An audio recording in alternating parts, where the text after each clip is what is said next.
This week, the Reserve Bank, Dr. Lowe, decided to increase interest rates again for the 11th time. But this time, it got everyone by surprise.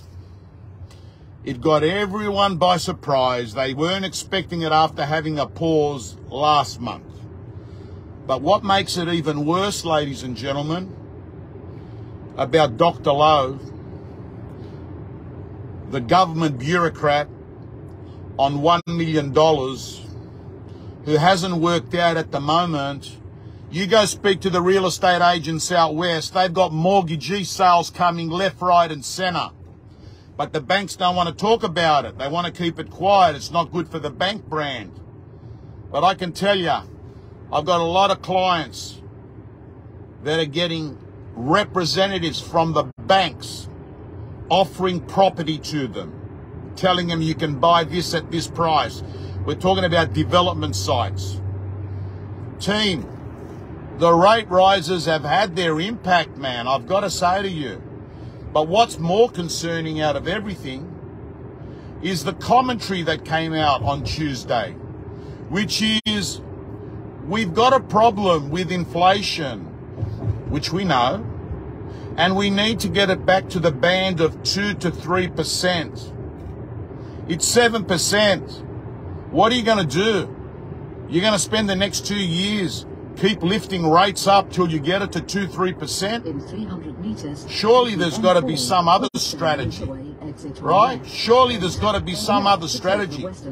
And let me tell you, if you're only concerned about inflation and at the same time you're not looking at the fact that people have now gone into distress selling because their interest rates have tripled. And you know how it works with distress selling. I'll tell you how it works. Take the M4 exit on the left. It affects the lower socio-economic people first. It goes out west in Sydney, and then it moves back into the centre of Sydney. That's how distress selling works. So what is happening is Dr. Robert Lowe, whatever he's, Dr. Lowe, I don't know if his name's Robert. Rob Lowe was a great actor, actually. Dr. Lowe is myopic. He's like a carpenter. He's got one saw. Just cut. That's all we can do. We only have a one-trick pony. We're not taking into account the fact that people, after paying their mortgages, can't afford to eat. That's what I mean. I got to tell you, many of you watching this might not be in that category, but I have to say to you, there are people right now that are sitting at home. They have disconnected their Foxtel. They've removed Netflix. He's a very big clown because he doesn't have mortgage stress. Not at all. He doesn't have to worry about that because when you're on $1 million, and don't get me wrong, right? You're a senior person, but he's not $1 million as a private enterprise guy. Mate, he's $1 million as a government worker, right? So, mate, essentially, you're paying his salary.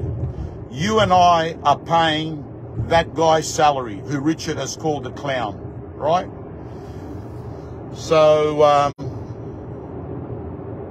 yeah. And I don't know how this thing is going to pan out in the end, because the way he spoke with that commentary, he's just obsessed. He's just obsessed with inflation. And I'm going to finish off. 8 out of 9. Let's go. See you later. I'm going to do 9 out of 10. The last one sells.